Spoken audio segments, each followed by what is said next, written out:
Sejam muito bem-vindos a mais um episódio do Med Training Podcast. Este episódio estamos estreando um novo quadro chamado Med Training Podcast Entrevista com Bruno Florindo. Tudo bem, Bruno? Tudo certo? Grande prazer, obrigado pelo convite. E comigo tenho a minha co-host favorita, Cecília Zick. Tudo bem, Cecília? Oi, Hugo, tudo bem? Bem-vindo, Bruno. Bom ter você aqui com a gente hoje. Favorita. É, porque eu tenho Aí outro, né, dele. que é o Felipe, que é o investidor descentralizado no Bloco Podcast. E aí ele vai ouvir isso e eu vou tomar bronca, mas tudo bem. Se não fosse a favorita, meu Deus do céu.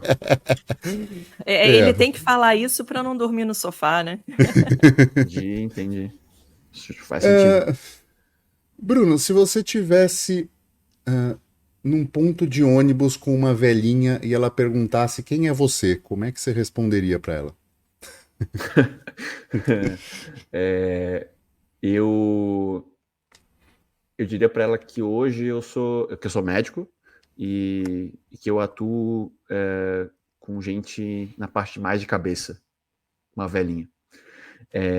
Mas provavelmente eu tentaria evitar dizer que eu faço qualquer coisa relacionada à medicina para evitar mais perguntas. A gente médico tem uma tendência de não querer que ninguém saiba, né? Quer ficar quietinho. Exato. Mas sabe o que que é? É que assim, ó, eu não gosto de como a conversa geralmente vai para frente quando a pessoa sabe que eu sou médico. Exato, exato. Muda a postura como se eu fosse um ser humano diferente de alguma outra na casta, e isso me dá uma certa ojeriza, assim. Então, eu adoro velhinho, e eu não quero que o velhinho me trate como se eu fosse alguém especial, eu quero que ele me trate como se fosse um ser humano, por exemplo. Excelente. Então, vamos partir deste ponto e te tratar como um ser humano a partir de então. Mas, Vamos ajustar a entrevista a partir Isso, de agora. isso. Pode desligar o modo médico, que é melhor. exato, exato. E assim, eu fiz proposital dessa forma justamente para dizer que é um quadro de entrevistas, mas que a gente não vai entrevistar profissionais para falar do seu trabalho propriamente dito. É óbvio que, eventualmente, da atuação e na forma de pensar, nós vamos trazer isso, mas a pessoa vai fluir naturalmente no papo, mas não é a ideia que a gente fique falando o que a pessoa está fazendo em termos profissionais e afins. É E chato pra sim, caramba. exato, exato, é chato. E não deixa a pessoa à vontade. Então é uma das coisas que eu gosto de trazer e quero trazer para essa parte, né? Eu trago isso no bloco para questões de investimento e tudo. E aqui eu quero trazer para a área do fitness e da saúde, mas com uma perspectiva da pessoa. Então, assim, tudo que você disser aqui é o Bruno que está dizendo, não é o médico, isso não tem que ter referência científica, isso tem que ter, às vezes, entender a pessoa que está por trás desta linha de raciocínio e muitas vezes dessa questão de pensamento. E falando Sim. em pensamento e já linkando, você fez o post mais maravilhoso que eu vi num lugar que está, ao meu ponto de vista, falindo para isso, que é o Instagram. Mas você fez um dos posts mais maravilhosos que eu vi alguém fazer na área da saúde, apontando dedos na ferida do que é o marketing médico mal feito. Conta um pouquinho de onde veio toda essa ideia. Cara, eu acho que hoje foi só um dia em que eu acordei com o pé um pouco mais esquerdo. Vocês conhecem aquela música do Limp Bizkit, Break Stuff? Eu acordei com ela na Aham. cabeça, assim.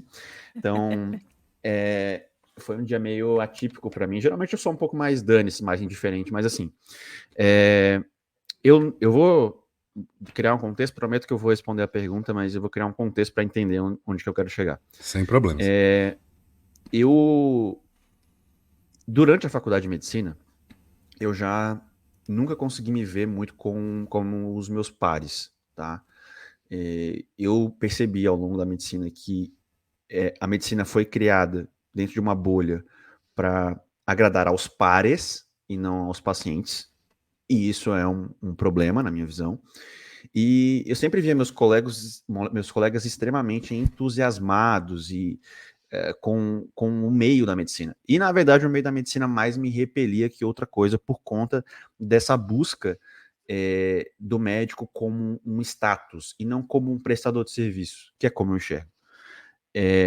Portanto, durante a faculdade, eu entrei na faculdade de medicina pensando em ir para a área de medicina esportiva. Por quê? Porque mais jovem, mais descabeçado, pensando muito na questão de eu gosto de esporte, eu gosto de fitness, eu gosto de exercício, então eu vou ser um excelente médico do esporte.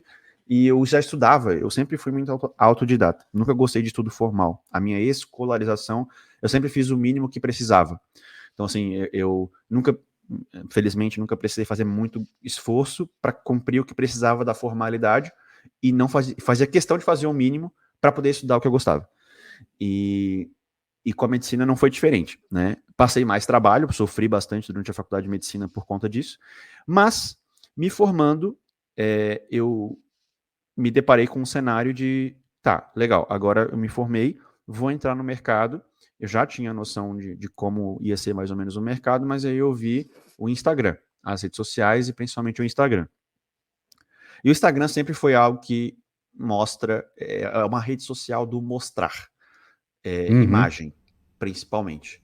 Então, eu comecei a ver que os colegas que estavam se formando, alguns colegas meus, assim, conhecidos, ou que já estavam consolidados há um certo tempo, vendendo uma medicina completamente de status, mas completamente imagética. E isso já me incomodou de início, e aí eu comecei a ver os resultados que eles tinham no sentido financeiro, e não olhar com isso com inveja, mas sim com, meu Deus, o que está acontecendo aqui? Eu nunca fiz isso, né? Eu poderia ter seguido o caminho, facilmente esse caminho da imagética, digamos assim, mas o que eu comecei a observar é que existia um padrão reiterado, muito focado na escola do Ícaro de Carvalho de marketing, e aquela coisa do faça 590 bilhões de dígitos em 6 dias, e aquela coisa toda exagerada, né?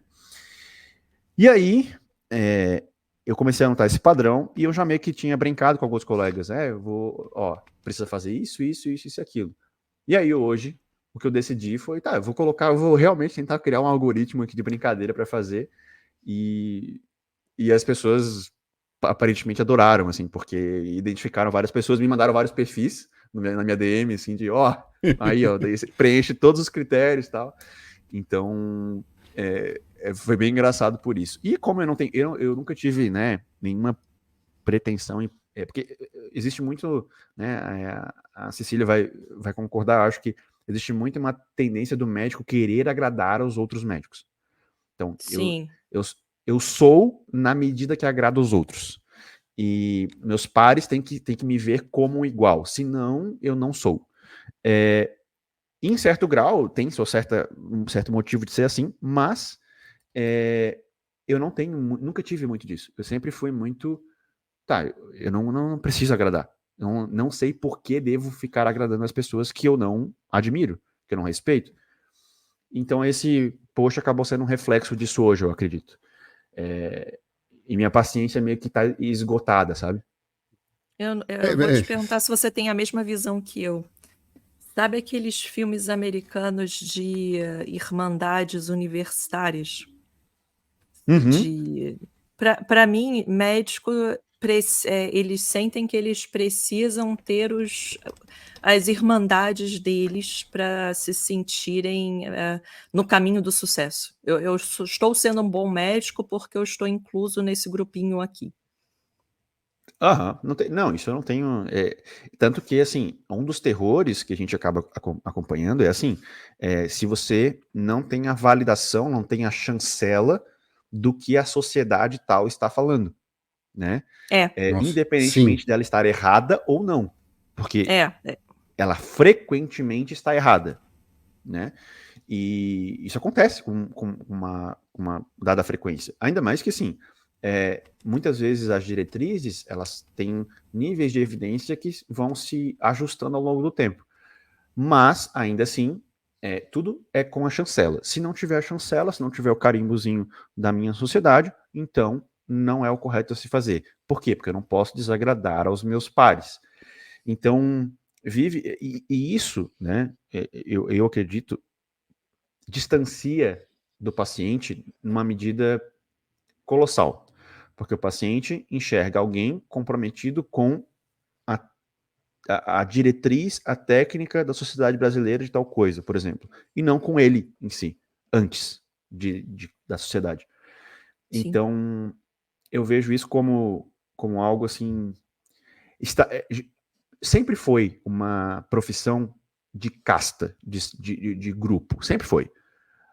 O que eu acho é que a rede social, ela intensificou a busca por uma aprovação de pares, quer seja isso pelo cientificismo, ou seja, pela crença de deificação de que há uma sociedade que vai responder todas essas coisas para mim, quer seja pela via do vou me vender como uma autoridade, e aí faço o que for preciso para tal. Qualquer uma das duas vias parece ser o caminho regular. Sim. Só um detalhe, né? Assim, você falou do post, o post está aqui na descrição do episódio.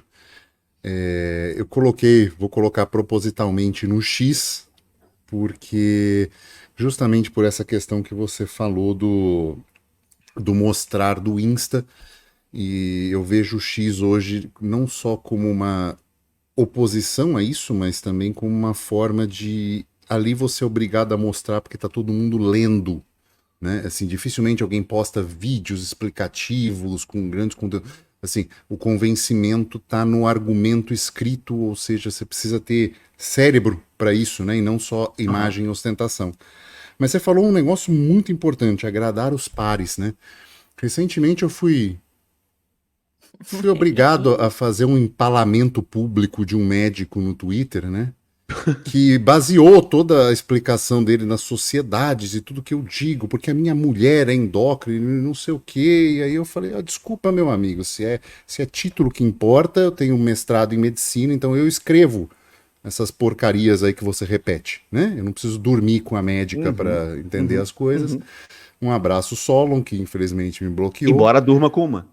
Embora durma com uma, Espero. né? Enfim, Então tá. ele tinha feito justamente isso, que ele queria para a profissão era o reconhecimento dos pares. E na hora eu printei aquilo, mandei para Cecília e falei assim: cara, ele tá cagando pros pacientes. O ego dele é agradar o que parece ser igual, o que ele considera ser igual a ele. Porque isso coloca realmente a pessoa numa superioridade. Feito esse gigantesco contexto, você acredita que o RQE é hoje uma espécie de CRM dos CRMs? Assim, é para fazer esse grupinho ir acima e olhar para baixo e dizer assim, vocês não pertencem a esse mundinho novo que a gente criou aqui só para agradar o nosso ego.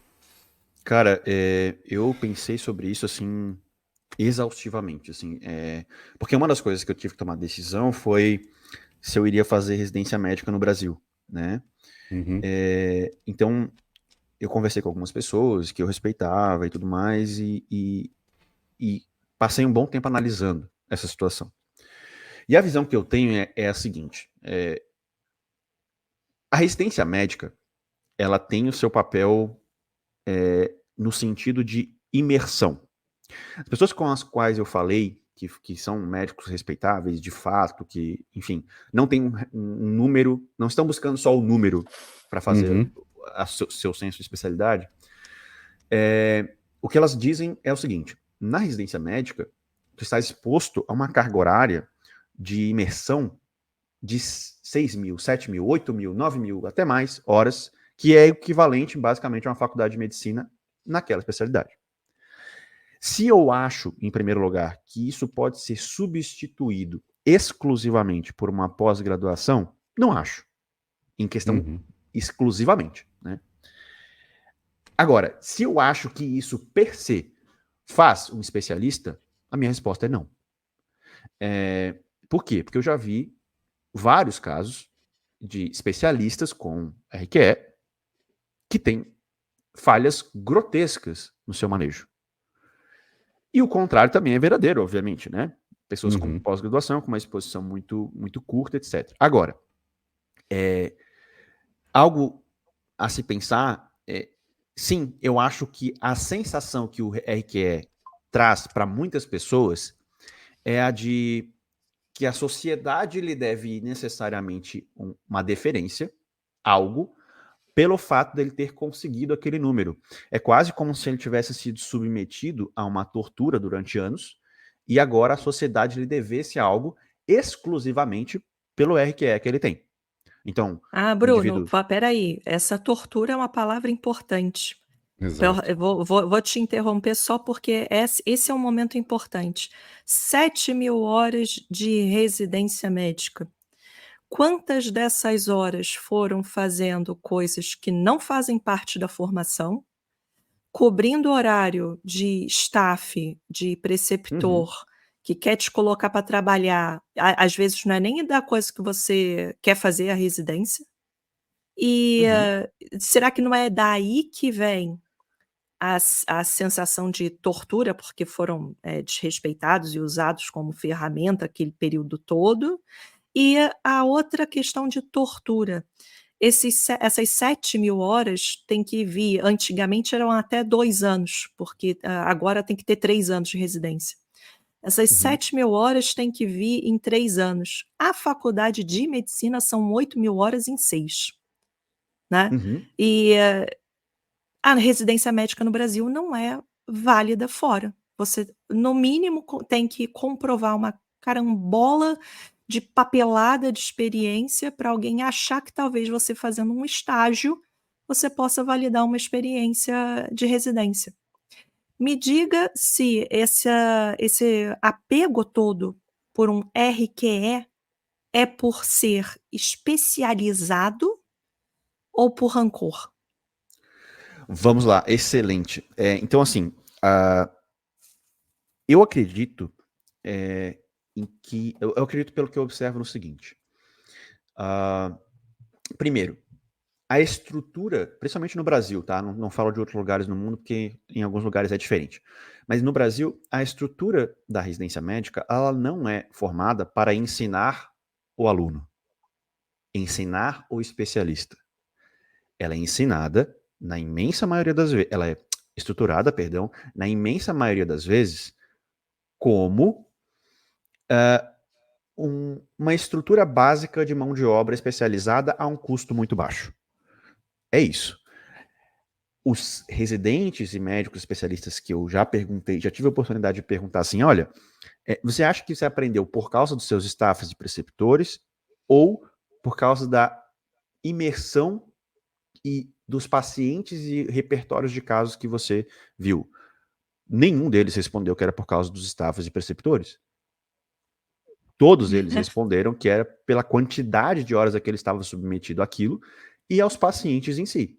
Então, o que eu vejo é a residência médica hoje, ela paga para um médico formado em treinamento pouquíssimo, irrisório, esdrúxulo, porque vai conseguir uma renda 5 vezes, 6 vezes até fora, e ela te força indiretamente a ter que fazer regimes de plantões extras para poder conseguir renda. E o problema disso é, se o objetivo fosse ensinar o aluno, você queria que o aluno ficasse só ali. E para isso o que precisaria? Pagar melhor. Porém, para pagar melhor, se a gente tivesse que pagar melhor os residentes, muito provavelmente os hospitais não conseguiriam financiá-los, entre aspas, obviamente. E aí o que aconteceria? A qualidade, a quantidade de serviço, o volume oferecido acaba sendo menor. Então, Peraí, matemática, desculpa interromper de novo, mas o ouvinte não pode perder isso. 7.000 horas de residência em 3 anos, e não basta para trabalhar e se sustentar, tem que meter mais umas 24 por semana, né, para pelo menos tirar uma grana para conseguir se sustentar, se não for uma pessoa que exato. mora com os pais, etc, né. Então você pega uma pessoa que está fazendo mais que essas 7 mil, vamos jogar aí 8 mil. Como é que uma pessoa faz esse tempo todo de estudo, de trabalho, de Exato. treino nessa situação degradante e Só, vai só, manter foco na qualidade do paciente, do atendimento? Exato. Uhum, só, uhum. só uma coisinha. 24 horas por semana, vezes 52 semanas no ano, vezes 3 anos, são mais 3.700 horas. Ou seja, passou de 10 mil horas de trabalho nesses. Nossa Uhum, uhum. senhora, eu nem sei fazer esse monte de conta, ainda bem que você fez. Olha isso, 10 mil para 3 anos. E você quer dizer que foi uma formação muito boa e o cara tem saúde mental e dedica a empatia ao paciente depois de tudo isso? Então, Vai muitas vezes contra ele. tudo que a gente faz contra os pacientes, falar para os pacientes Exato. qualidade de vida, né? Mas Exato. me Não, parece uma doutrinação e uma lavagem para formar seres que acreditam ser superiores. então, e aí é onde eu chego. Que, assim, aí o que acontece? Vamos supor, você vai fazer uma residência médica de cardiologia, correto? Ah, eu vou cruzar as informações com o que a gente estava falando no início. Você vai fazer Uhum. uma residência médica de cardiologia. Para isso, você vai ter que fazer clínica médica, né? Então, você já vai ter uns 2 ou 3 anos de residência médica antes e fazer mais uns 3 de cardiologia, correto? Isso já é um Uhum. tempo muito grande de investimento.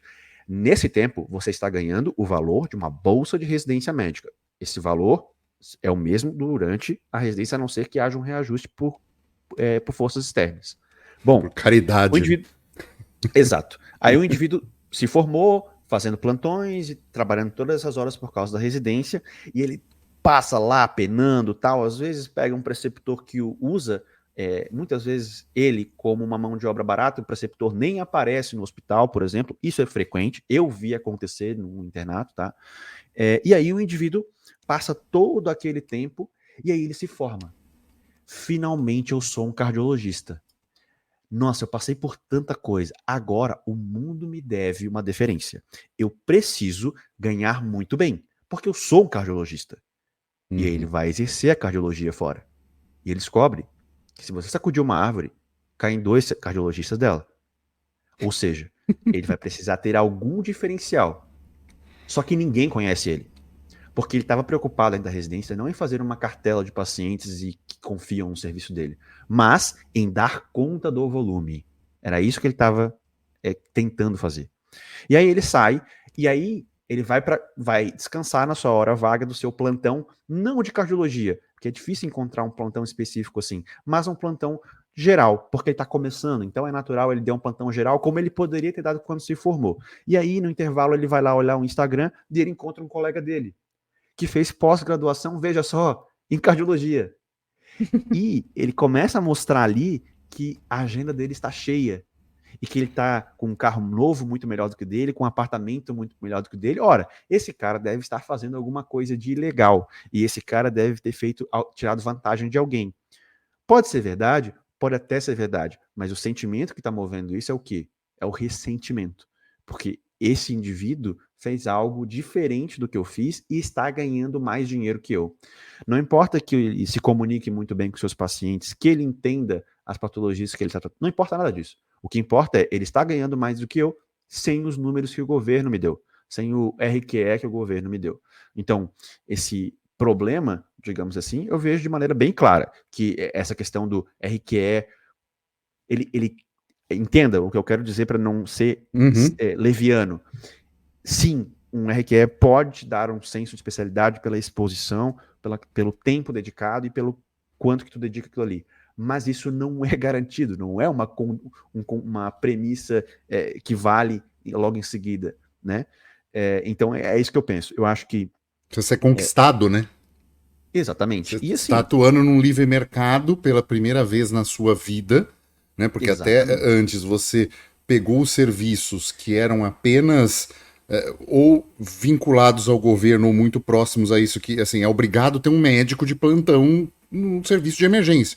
Então você está num negócio que é todo mundo obrigado para ir para algo voluntário, né? Para ir para o livre mercado, né? E só fazendo uma analogia, foi uma vez que eu falei isso numa aula para um aluno. Ele falou, que eu falei assim, que não tinha desculpa para um aluno, para um professor de escola, por pior que a estrutura seja, não ensinar cócoras ao aluno. Aí ele virou pra mim e falou assim: mas você sabe que no governo, na escola pública é foda. Eu falei: é foda? Experimenta um livre mercado então pra você ver. Não tem a menor dúvida. Não é? E é isso, Hugo, é o que eu vivo assim pensando, sabe? O quanto que as pessoas esquecem, o médico esquece que ele é um prestador de serviço e um vendedor de horas. E que ele presta um serviço. Mas é um serviço técnico, é um serviço especializado. Não interessa, ele está prestando um serviço para alguém. Eu sempre digo isso. Eu passei a faculdade de medicina inteira, não sei se com a Cecília foi diferente, ela pode dizer depois, mas eu passei a faculdade de medicina inteira perguntado por professores sobre o que eu estava fazendo, como eu estava fazendo, o tratamento, enfim, o que eu pensava, qual que eram as dúvidas que o professor tinha. E várias vezes eu fui inquirido pelos professores. Nunca eu saí de uma consulta e o meu professor perguntou se o meu paciente tinha entendido o que eu tinha falado para ele, se ele tinha entendido a conduta, se a comunicação que eu fiz com ele foi clara, e mesmo até um feedback externo de se os pacientes estavam satisfeitos com o atendimento que receberam de mim, o que seria extremamente importante caso eu fosse entrar no mercado de trabalho. Isso nunca foi feito. Por quê? Porque a medicina é voltada essencialmente, o ensino médico é voltado essencialmente para agradar os pares. E que fique claro, eu não estou dizendo que a gente não deve, em algum grau, agradar os pares. Sim, porque a validação acaba acontecendo pelos pares para a formação, mas não é isso. É só pelos pares, e não para os pacientes que são essencialmente os consumidores finais. Então, isso para mim é uma falha grave de formação.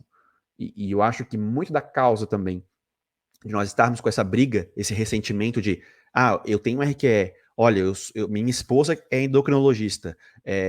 Esse tipo de ressentimento, ele vem daí. Ele vem dessa discrepância do médico entender que ele é um vendedor de horas, que ele é um profissional, e vem em partes por aquela ideia, que eu detesto, que é a medicina é um sacerdócio. Se fosse sacerdócio, eu estaria na igreja, eu para o monastério, eu ia ser padre. Não é sacerdócio. É diferente, senão seria a mesma palavra. Medicina é outra coisa. E ela é uma prestação de serviço como qualquer outra. E a partir do momento que você enxerga isso, você enxerga que você precisa dar conta do que o seu consumidor quer. Mas na faculdade de medicina, isso não é feito. Então a gente acaba colocando aqui nos fatores, não só isso tudo que você falou, mas concluindo para o nosso ouvinte. Na medicina, a gente não é treinado e ensinado a trabalhar com o público, que nós estamos vendendo um serviço. E isso não acontece por quê? Porque ninguém nunca teve essa ideia maravilhosa antes?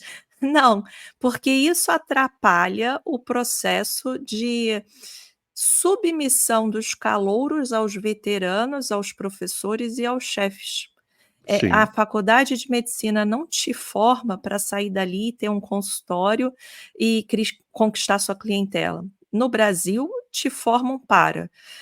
Você precisa saber saúde pública, vai fazer estágio aqui na favela, você vai trabalhar no posto de saúde, vai conhecer o sistema do SUS. E a gente quer você aqui, trabalhando desse jeito, no serviço, vai assumir um dia um serviço para você, se tudo der certo. Esse é o sucesso de um médico, virar o chefe do serviço, né? E se você fala para a pessoa, para esse médico, para esse aluno, né, esse acadêmico ainda, que ele pode sair dali e ser autônomo nas próprias decisões, e autônomo numa maneira de se tornar bem-sucedido sem ser pela escadinha do serviço público, do serviço hospitalar, você perde a tua mão de obra barata, né?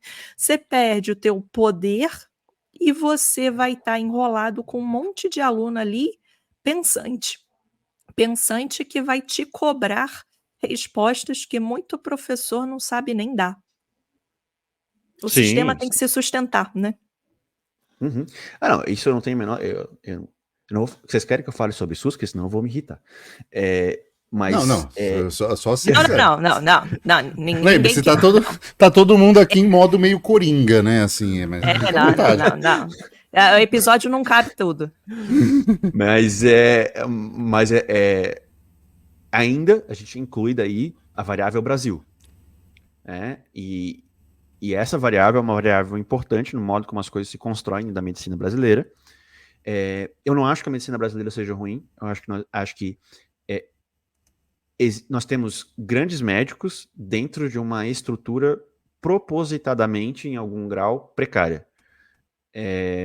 E a forma com que isso é ensinado, que é a visão eu detesto essa palavra, porque ela toma proporções ideológicas dentro do Brasil, que é a estabilidade. Você vive em busca da estabilidade. Quem que confere a estabilidade? Um concurso público. O Estado, em último grau. Então, você é treinado para isso, para ser um prestador de serviço. Para quem? Para o Estado. Você não é um prestador de serviço para o paciente. E mais grave que isso, tá? Isso é até antiético do ponto de vista bioético, né? Mas você é treinado para tomar decisões em última instância que não necessariamente vão beneficiar o seu paciente, mas vão beneficiar o sistema de saúde. Ou seja, o Estado, em última análise. Por isso que eu não gosto, não é que eu não gosto, eu adoro falar disso dentro de meios específicos, porque as pessoas não vão saber interpretar isso. Paulo Freire fez um excelente trabalho destruindo a cabeça das pessoas para interpretar coisas de maneira que não seja dentro da pedagogia do oprimido. Então, falar disso é muito complicado, mas muito em grande parte o sofrimento do médico brasileiro se deve a isso. Se deve a essa estrutura que foi formada do modo de pensar. E o pior é que eu vejo que, assim, nós estamos, né, nunca formamos tantos médicos, né, parece uma indústria de formação de médico muito doida que tem sido formada nos últimos tempos. 60 mil por ano agora. Uma maravilha, né? Então, vai dar para colocar médico até no interior do Amazonas. Vamos ver se é isso que vai acontecer. Eu suponho que não. Mas o que eu quero dizer é assim, a gente está formando todos esses novos médicos desse contexto todo, etc. Mas, no fim das contas, o método brasileiro de pensar está dentro desse sistema de pedagogia, de educação, que fomenta essa necessidade de validação estatal como o senso primário de eficiência. Então, logo, o meu RQE, ele é o único e grande sinal de que eu sou competente. Não é necessariamente a qualidade dos meus procedimentos, das minhas cirurgias, o que eu faço com meus pacientes, os resultados clínicos que eu tenho e a capacidade que eu tenho de integrar a evidência científica com o que eu estou fazendo. E aí abre um espaço imenso dentro do público consumidor, que é um público também educado nesse mesmo sistema, para ser enganado. E aí a gente tem a razão do meu post de hoje lá. Dá para entender? Sim, o canal de enganação de como tirar o máximo possível, lógico, com essa pressa fiduciária, né, de um dinheiro ruim, em cima da maior velocidade possível, porque você tem pressa, porque senão você não vai ter tempo para ficar rico, né? Porque você já gastou tanto na formação, seja como especialista ou não, né? Mas você já gastou demais nisso, então você tem pressa e também esse sentimento, esse ressentimento, né? Tipo assim, a sociedade deve. Né? Eu fiz todos esses sacrifícios para isso, né? Então é muito difícil, mas um ponto interessante agora que me veio na cabeça. Quando você se deu conta que você não pertencia a esse sistema? Olha, deve ser o berçário por aí, mais ou menos. Quando eu... Durante a minha formação escolar, eu tive muita dificuldade sempre, tá? No sentido de eu não queria estar na escola, nunca foi um problema para mim fazer o que precisava ser feito na escola, mas eu nunca queria estar lá. Porque eu queria estar fazendo outra coisa, qualquer outra coisa. Quer seja esporte, quer seja estudando algo que eu gostava.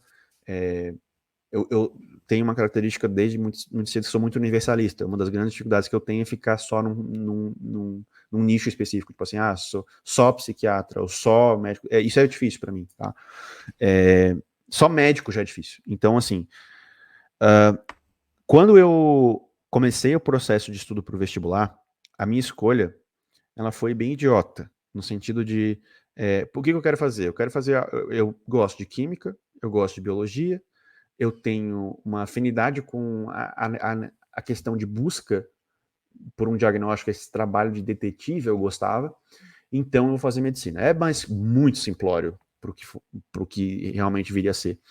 E aí eu comecei a estudar para o vestibular, o que foi um parto para mim também.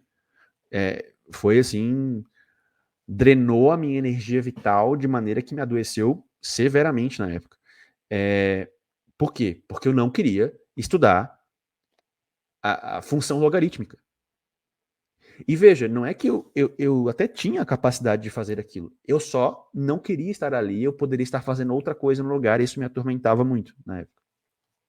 Então já ali eu tinha esse senso de não pertencimento. Pô, essas pessoas ao meu redor conseguem entrar no regime e ficar bem. Elas conseguem fazer isso de maneira seriada, e eu não consigo. Tanto que eu sofri anos com isso, até entrar na faculdade de medicina. Quando eu entrei na faculdade de medicina, eu pensei, putz, agora eu tô na universidade. E não só na universidade, eu tô na universidade de medicina, aonde eu vou entrar para pessoas que estão inclinadas ao conhecimento pela busca da verdade. E aí eu entrei, exato, e aí eu entrei na faculdade de medicina. E aí eu comecei a ver que o que a maioria dos meus veteranos eram bons era em ir pra festa e usar droga. Não tem mais Sim. muito do que isso. E aí eu comecei a perceber que a sofisticação, a capacidade intelectual das pessoas ali dentro não era muito diferente do que eu encontraria fora, em qualquer outro lugar. Isso foi um baque muito grande.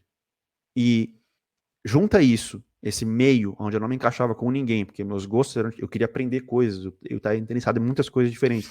E os meus colegas estavam interessados em o que o professor de anatomia ia cobrar na prova, as 20 estruturas que ele ia cobrar na prova prática e o tempo inteiro, isso me fazia surtar. E aí, nesse contexto, eu já não me via pertencente. O que eu acho que foi mais libertador, por assim dizer, foi que eu comecei a ter contato com filosofia, em algum grau, lá na terceira, quarta fase de medicina. Eu comecei a entender algumas coisas, eu comecei a juntar o A mais B igual a C, do porquê que aquilo estava acontecendo assim, o que as pessoas ao redor estavam pensando, comecei a observar melhor os meus colegas ali, e assim, eu sempre digo que, para ser justo, na medicina, eu encontrei as piores pessoas que eu já vi na minha vida, piores, e eu tô falando literalmente de pessoas sociopatas, por exemplo, e as melhores também. Então, eu tenho colegas, amigos de verdade que eu tenho hoje, que são pessoas excelentes, maravilhosas. Eu sei que são grandes médicos. Uma pena eles estarem inseridos na estrutura errada, mas são grandes médicos. E quando eu comecei a entender de filosofia, entender um pouco mais disso, eu tenho uma visão libertária, né? Então, eu já tinha isso antes de entrar na faculdade eu já tinha, mas isso se intensificou de maneira significativa durante a faculdade. Isso começou a me dar uma certa tranquilidade de que existia mais possibilidades do que aquilo que meus colegas estavam fazendo e dizendo, os meus conhecidos ali. E aos poucos eu fui entendendo isso. A dizer que isso, Bruno, isso não te causa nenhum sofrimento, zero sofrimento hoje, olha, causa muito pouco, mas causa ainda, em algum grau, no sentido de não pertencimento. Eu estou fazendo um processo para residência médica fora do Brasil, né? Estou estudando para ele. E E isso já é um sintoma do não pertencimento, né? Já é uma busca de um pouco mais de adequação, por assim dizer. Então eu acho que foi mais ou menos por aí. Lá pela quarta, quinta fase, começar a entender um pouco mais de filosofia, começar a observar mais os meus colegas e buscar o que faz sentido para mim e não o que todo mundo está fazendo, necessariamente. Entendi. Você falou de uma questão, né, que achou que a faculdade de medicina fosse em busca da verdade, foi um pouco do que eu tive com a ciência, né, no mestrado. Foi aquela situação de eu entrar, e imagina, aula inaugural de disciplina básica, de metodologia de pesquisa, a professora vira assim: então, é importante que vocês leiam artigos, porque é importante debater e discutir para aprimorar o método. Cara, eu ouvi isso com afinco. Acho que ela não teve noção do monstro que ela estava criando a hora que ela falou aquilo. Porque eu olhei aquilo e falei, é isso que eu quero fazer, é pra isso que eu vim aqui. Cara, e aí foi ladeira abaixo, né? Porque existem certos momentos em que você se torna, né? Hoje, olhando de fora, com toda a bagagem posterior de filosofia e todas essas questões que eu fui, eu percebi o ponto que aquilo era um discurso. Não era pra ser assim. As pessoas que têm sucesso ali são pessoas que obedecem, como na residência. Não é. É tipo, obey, sabe? Aquela da campanha, Sim. obey. Então, assim, obedeça. Mas no discurso, não. E eu não saquei a não Exato. literalidade disso. Hoje, olhando, cara, foi horroroso, porque, assim, quem entrega uma dissertação de diabetes escrevendo que na notinha de canto que o que a medicina está fazendo é manipular medicamentosamente a dor alheia, cara. Foi isso que eu fiz. Entendeu? Ela não tá buscando a causa e cura da diabetes, ela tá manipulando medicamentosamente. E eu fiz isso, tá público, né? Então, assim, Sim. é notório que eu não entendi o jogo. Mas. Você falou assim de não pertencer, né? Conflitos assim. Uhum. Sim, e não pertencer e ir para fora, mas você falou que se incomoda de não estar só na medicina. O que, além da medicina, a gente pode te encontrar, por exemplo? Ou seja, sei lá, se eu vier num barzinho um dia, você pode ter uma banda de hobby que você faz e tá tocando lá. O que a gente pode encontrar de Bruno Florindo em lugares? Esse é o problema, você pode me encontrar em várias coisas. Cara, eu sou um cara. A minha noiva, ela fica louca com isso, porque eu vivo hiperfocos, né? Como se diz. Inclusive, acho que literalmente. Eu costumo, quando eu quero saber de um assunto, eu vou a fundo naquele assunto até exaurir, ou eu achar alguma coisa mais interessante para ir a fundo. Então, por exemplo, eu tenho 2 cães. Eu entendo consideravelmente, talvez mais do que alguns adestradores de cães, mais do que muitos adestradores de cães, para falar a verdade, sobre treinamento de cachorro, que envolve comportamento. Como é que eu fui parar aí? Bom, eu quis ter um cachorro, daí eu comecei a pensar sobre adestramento, daí eu comecei a entender sobre cães de proteção, qual o papel do cão de proteção, em que ele pode ser útil. Isso foi expandindo de uma maneira que eu fui muito a fundo no assunto, de conhecer gente que criadores de muito tempo, enfim, outras coisas nesse sentido. Então, adestramento de cães, eu gosto de literatura em geral, eu gosto de entender sobre filosofia da ciência e política, e inclusive tu falou ali sobre... uma das coisas que me deixou mais tranquilo também foi entender que as pessoas que estavam falando de ciência não sabiam nada de ciência. E isso foi para mim um ponto de inflexão onde eu disse, tá, então eu não tô pensando errado. As pessoas não estão estruturando o seu pensamento conforme o que é filosofia da ciência. E elas, de alguma maneira, criaram uma ideia abstrata do que seria ciência, e elas foram ali e criaram um Deus, uma deificação da ciência. E aí elas partiram do princípio de que aquilo ali guiaria, nortearia a sua prática médica. Mas entender de fato Não. E aí isso me deu uma certa tranquilidade. Então, em que tu me encontra? Em filosofia de ciência, em filosofia, eu gosto de literatura, eu gosto de treinamento de enfim, eu comecei a me interessar um pouco sobre armas em geral, armamento. Então agora eu tô lendo sobre a história americana. Então, assim, cara, eu vou conforme vão aparecendo as coisas, eu vou indo a fundo nelas. E isso, essa característica universalista, assim, é algo que não eu tenho que estar controlando para, por exemplo, manter um certo foco. Pô, eu sou médico, então eu tenho que estar estudando também um pouco do que eu estou fazendo e deixar um pouco outras coisas à parte. E isso, em algum grau, eu precisei aprender a muita dor ao longo do caminho. Porque, imagina, eu entrava no cursinho para ter as mesmas aulas de geografia, matemática, química, e aquilo não saía daquilo ali, etc. Então, foi bem sofrido naquele tempo. É isso que você falou de a hora que a gente percebe que os cientistas, na verdade, não estão fazendo ciência, sendo científicos, né, digamos assim, para mim foi uma hora de libertação, uma libertação de culpa. Eu passei a faculdade de medicina todinha esperando o dia em que eu ia fazer um rodízio, que eu ia fazer uma disciplina, que eu ia falar: é isso que eu quero fazer, é isso que eu gosto de fazer, isso aqui eu consigo me ver fazendo para o resto da minha vida. Porque na faculdade de medicina é isso, né, tipo, você vai ter que achar uma especialidade, casar com ela e se dedicar a ela para sempre, é isso que eles querem de você. E eu ficava: "Cara, eu vou me formar e não tem nada aqui que eu quero, mas eu sou médica, quer dizer, vou ser médica, eu gosto, mas nada aqui eu quero", e eu não eu via os alunos correndo atrás de professor, puxando saco de professor, só tinha oportunidade quem puxasse saco de professor, né. E umas pessoas nada a ver com nada, né, que tirava nota baixa e aquela palhaçada toda, mas eles estavam em todos os estágios, todas as coisas que tinha.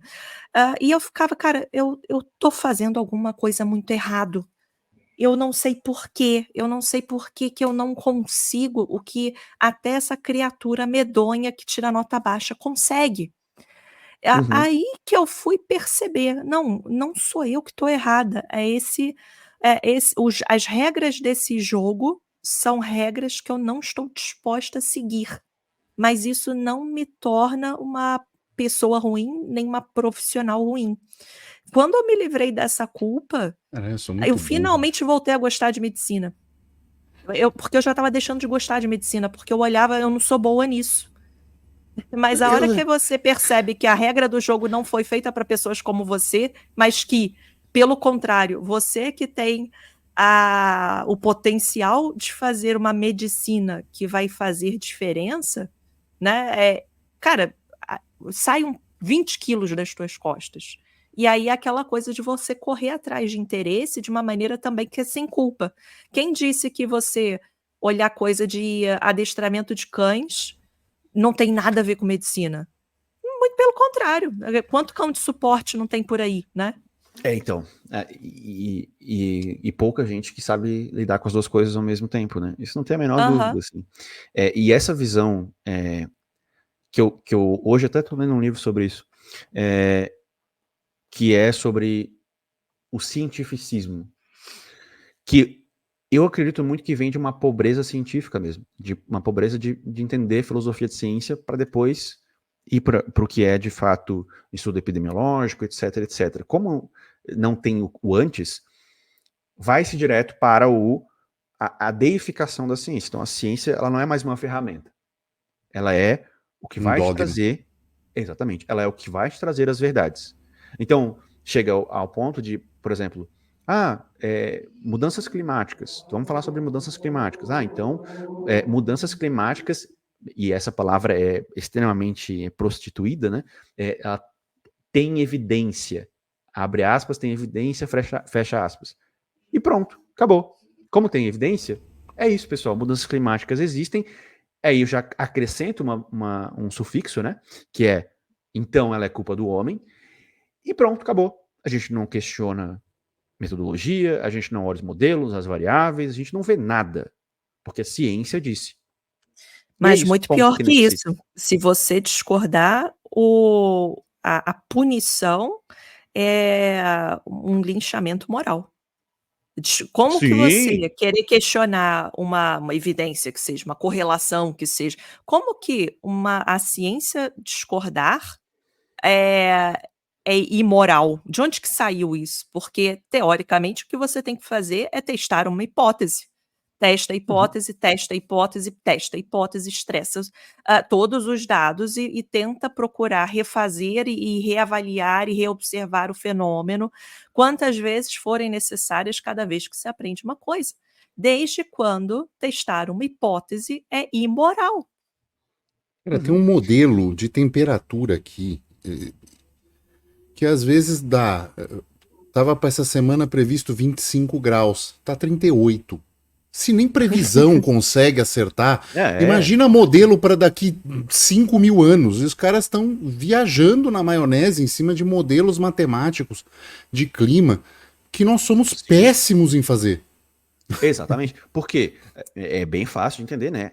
O número de variáveis envolvidas dentro de uma modelagem matemática é gigantesco. E aí, quando tu vai realmente para o senso de entender o que... beleza, a ciência é uma ferramenta, a gente precisa buscar quais são as ferramentas disponíveis para estudar clima. São essas e essas. Quais as limitações metodológicas dessas ferramentas? São essas, essas e essas.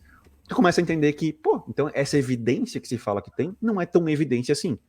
A gente, na melhor das hipóteses, precisa de mais e de melhor para poder prever isso. Beleza.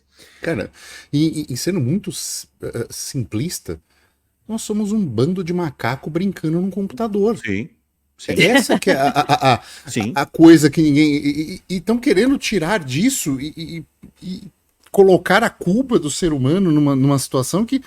Cara, esse planeta, o ser humano é nada, um espirro, não quero mais, vou fazer outra coisa aqui, um vulcãozinho.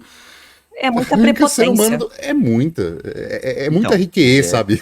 Agora, de repente, o meu ar-condicionado vai destruir o mundo. Meu Deus. Né? As pessoas não têm noção das coisas que aceitam ouvir e repetir. Porque eu acredito que é só questão emocional. Deus me livre de ser o vilão, eu quero ser o bonzinho, né? É uma besteira. Sim, aí a gente entra na questão, né? Isso está dentro de uma raiz cientificista que alimenta uma presunção, uma soberba de que você detém um conhecimento e, portanto, o conhecimento, e aí a visão positivista amarra nisso, né? Eu tenho uma noção moral e normativa que é superior às outras pessoas. Então, como eu sou mais técnico, eu entendo mais de, abre aspas, ciência, fecha aspas. Então, eu devo participar das decisões de conduta normativa, moral, enfim, da sociedade. E aí essas pessoas fazem o quê? Elas legislam em torno disso. E aí você acaba sofrendo as consequências dessa soberba. Entende? Então as coisas se interligam. Elas legislam porque a gente está submetido ao juspositivismo. Se o juspositivismo diz que se está escrito e carimbado no papel, esse é o certo.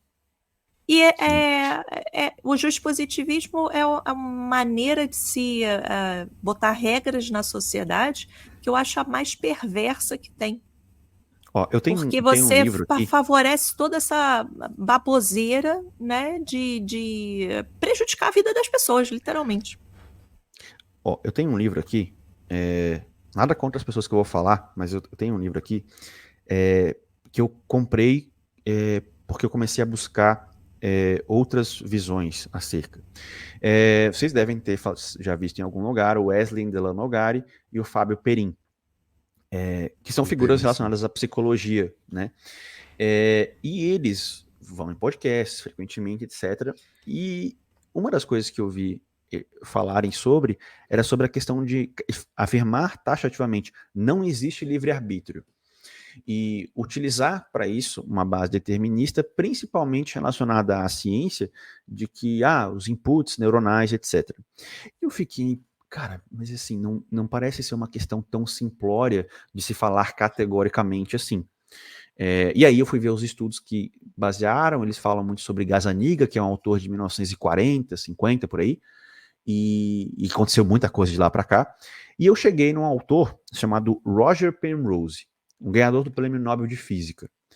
E ele estuda computação, estuda várias coisas e também neurologia para cruzar esses dados, e ele basicamente dedicou um livro chamado Sombras da Mente a explicar por que a singularidade não é possível com o uso de inteligência artificial, e ele passa falando sobre como a gente precisaria de uma nova física, assim como a gente tem a física quântica, no domínio quântico, a gente precisaria de uma nova física para poder explicar consciência. E só isso por si só já dificultaria essa questão de livre-arbítrio ser refutado, digamos assim, por algum input neuronal ou coisa parecida. Bom, e por que eu estou dizendo isso? Porque quando eu fui ler o livro, se alguém quiser se sentir burro, é só ler o livro.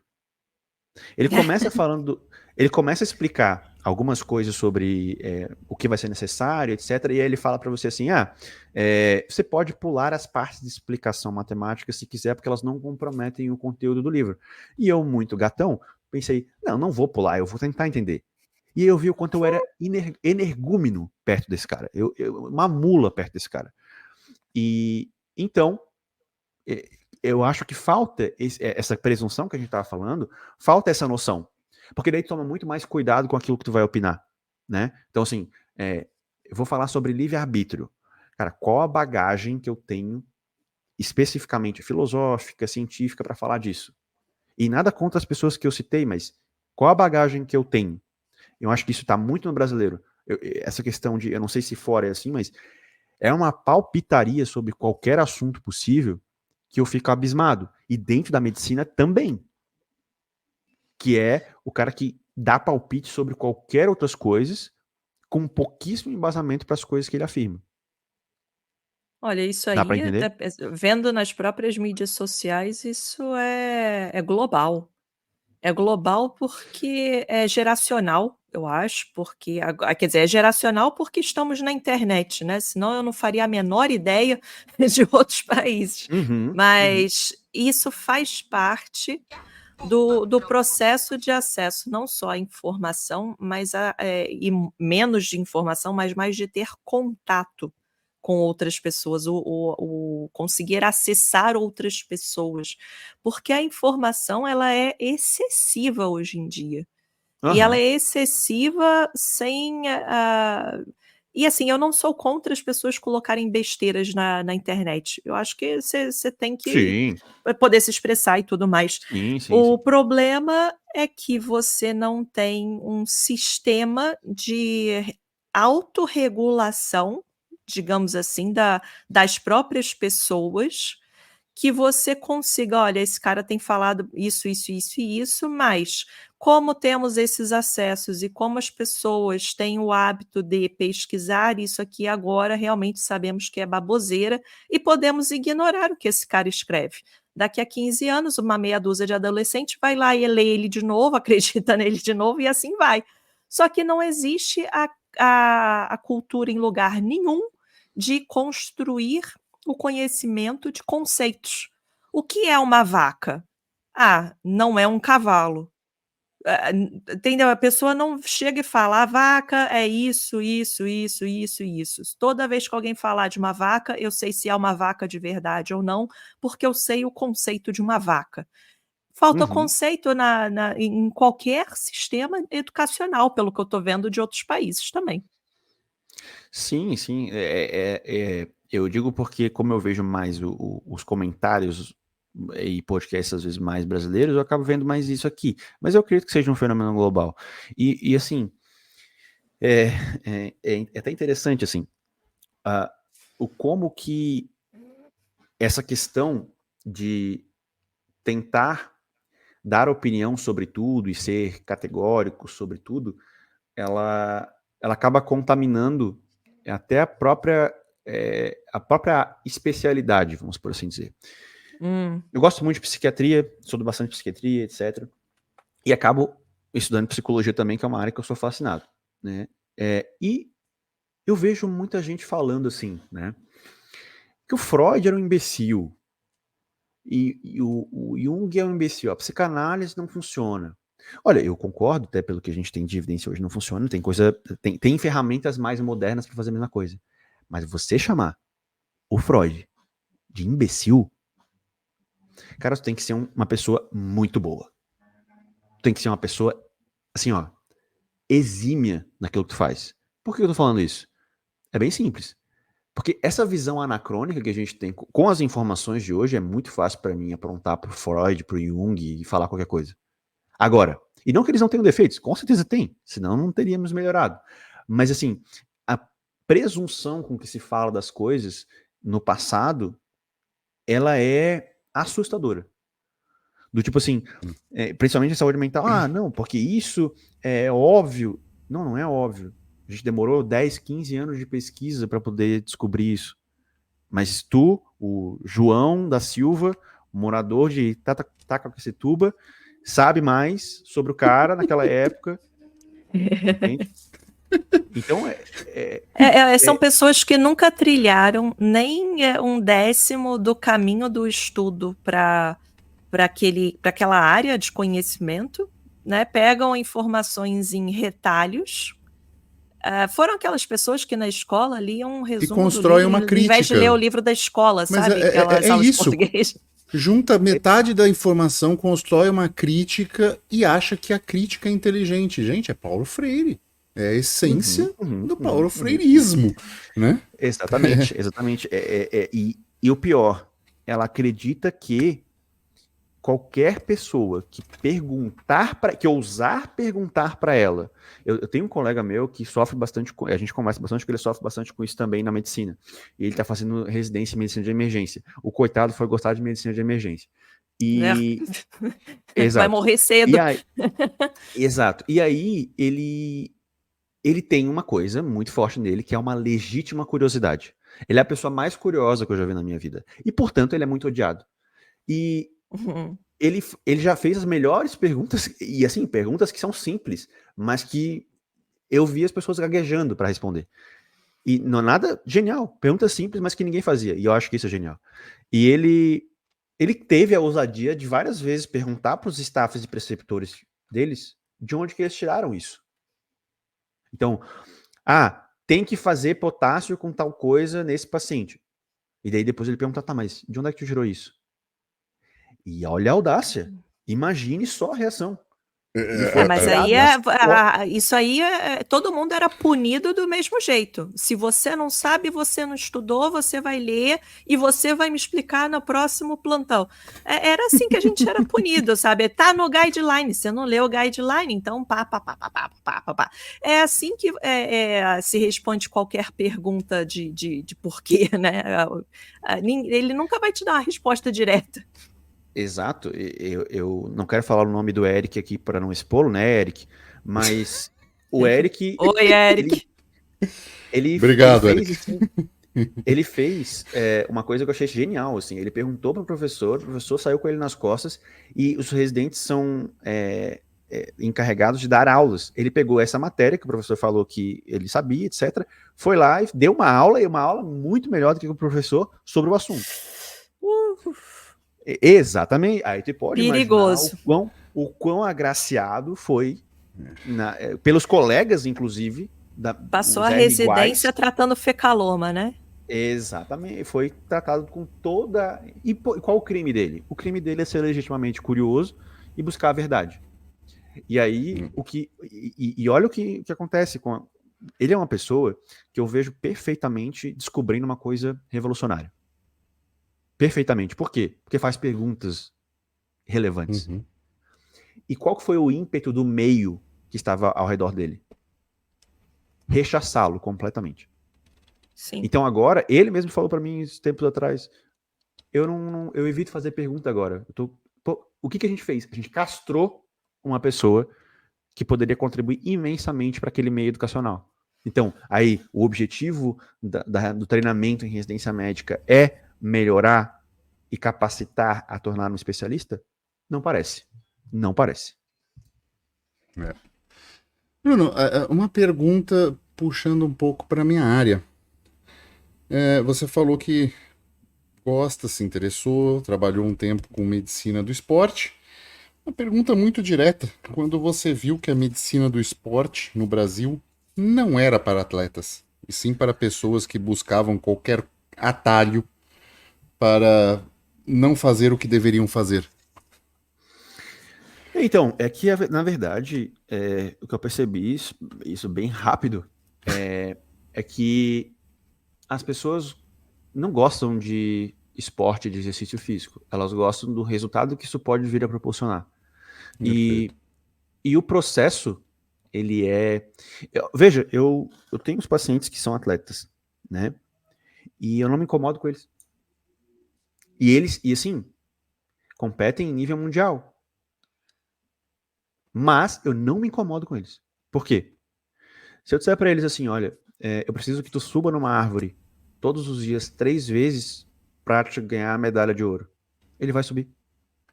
E ele não vai me falar, ele vai falar, ok, beleza.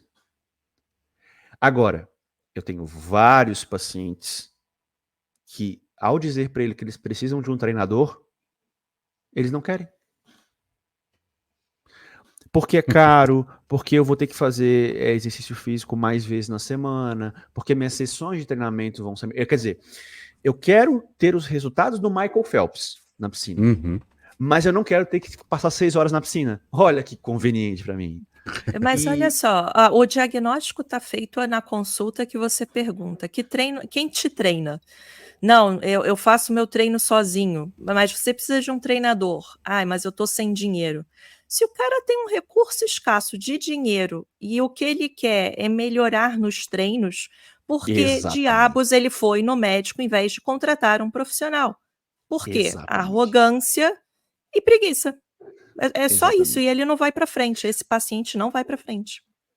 Mas, e respondendo também ainda melhor, de maneira mais pessoal a pergunta, durante a faculdade, mais ou menos na sexta fase, quando eu estava me interessando por filosofia, etc., foi quando eu tive psiquiatria. E aí eu brinco que assim, eu não escolhi saúde mental e psiquiatria. Eu fui empurrado para ela, porque outras especialidades não me aceitavam. Eu não encaixava. E aí eu fui para psiquiatria. É? Por quê? Porque na psiquiatria todo mundo aceita todo mundo. Então, eu fui para lá é, por sobra. E aí eu comecei eu montei uma liga de medicina do exercício do esporte, tenho contato com muitas pessoas da área durante a faculdade. Foi uma, foi uma coisa muito importante na minha vida, porque me deu bastante contato na área, a gente montou um grupo de estudos, a gente fez o que muita gente na faculdade de educação física não faz, talvez, a gente fez uma formação de 2 anos estudando capítulo por capítulo livros de fisiologia do exercício. E no intuito de formar mesmo os médicos em alguma coisa melhor do que o paciente tem que fazer exercício físico, mudança de estilo de vida, é isso. E conseguimos, e isso sim, virou uma tradição da liga. E já naquela época, eu comecei a ter contato com quem? Com os profissionais que trabalhavam e, portanto, com os pacientes que os buscavam. E eu comecei a perceber, quando eu me formei, Hugo, tinha algumas pessoas já na porta, assim, eu quero me consultar contigo para medicina esportiva, etc, etc. E bem rápido, eu fui percebendo que os pacientes que chegavam para mudança de composição corporal eram pacientes que não eram atletas, que queriam hormônio e alguma coisa que facilitasse a vida dele, que fizesse ele treinar mais, que ele tivesse mais resultado com menos esforço. E assim, eu sou médico, eu não sou traficante. Então, eu não vou ficar prescrevendo conforme o que o paciente quer para satisfazer uma necessidade frívola que ele tem, para um resultado que eu sei que não vai trazer grandes mudanças na vida dele, que não ele parecer bonitinho dentro da praia no final do ano. Não nasci para isso, não é o que eu quero fazer. Então, logo eu comecei a perceber que eu queria mais, que eu queria outra coisa. Eu sei que tem muita gente competente dentro da área de medicina esportiva e eu admiro bastante quem tem a paciência de lidar com essas demandas, mas eu acho que é uma demanda talvez ainda pior do que a demanda dos cirurgiões plásticos, porque pelo menos nas dos cirurgiões plásticos, ninguém tenta fingir que não é isso. Então a pessoa chega no consultório e diz, eu quero que a minha mama seja maior, porque ela é pequena demais. E ponto. A pessoa é objetiva na coisa. E ela não finge. que ela treina. Ela não finge que ela come bem. Ela não finge que ela faz as coisas certas. Pelo menos há uma relação de honestidade. Então, acho que É tem que ter menos muita paciência. cansativo, né? Muito menos, muito menos. É mais objetivo, né? Então, esse que foi acabando o problema.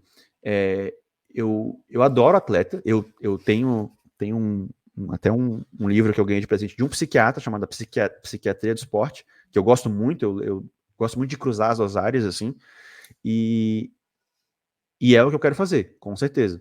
Mas lidar com medicina esportiva brasileira, não dá. Não dá. Para mim, é um meio muito... E, além do que, eu vejo umas coisas absurdas, né? Eu vejo os médicos endossando esse comportamento. E não só endossando esse comportamento, mas se comportando de maneira questionável junto desses pacientes, funcionando mais ou menos numa lógica, e aqui eu não quero ser totalmente reducionista, mas uma lógica de tráfico mesmo, do paciente ir pegar a substância que ele quer e ir para casa. E só. Então, para mim, não dá. Exato. Pois é. Bruno, seguinte, eu sempre anoto as coisas e até eu te mando uma foto depois do que foi a entrevista. Quando a página chega ao fim, eu não tenho mais onde anotar. Normalmente é a hora de acabar, até porque Ótimo. você muito bem sabe que o ciclo de atenção humana não passa de 90 minutos. Então, mais que isso, as pessoas tendem a dispersar. Sim. Mas eu tenho certeza que eu vou lhe chamar numa outra oportunidade, porque eu quero ver o desfecho disso, do médico e do psiquiatra de esporte que você vai se tornar, porque eu tenho certeza que você será uma ferramenta poderosíssima para atletas ao redor do mundo com a capacidade de atendimento que você tem. Aqui vai estar na descrição o seu Instagram, apesar de eu não gostar muito dele, mas da ferramenta Instagram, e o seu Twitter também. Tem alguma outra mídia que você queira deixar? Não, tá bom, chega. Só essas duas aí, mais nada. Tá ótimo, Bruno. Muito obrigado pelo seu tempo. Muito obrigado por esse bate-papo, tá? Para quem chegou até aqui, lembre-se, deixe o joinha se estiver no YouTube. Se não estiver no YouTube, estiver no podcast, deixe 5 estrelas, deixe um comentário, é muito importante. Mande essa entrevista para alguém que precisa entender um pouco da profissão de medicina e muitas vezes como é penoso ser disruptivo nesta profissão. E é isso. Ficamos por aqui e tchau.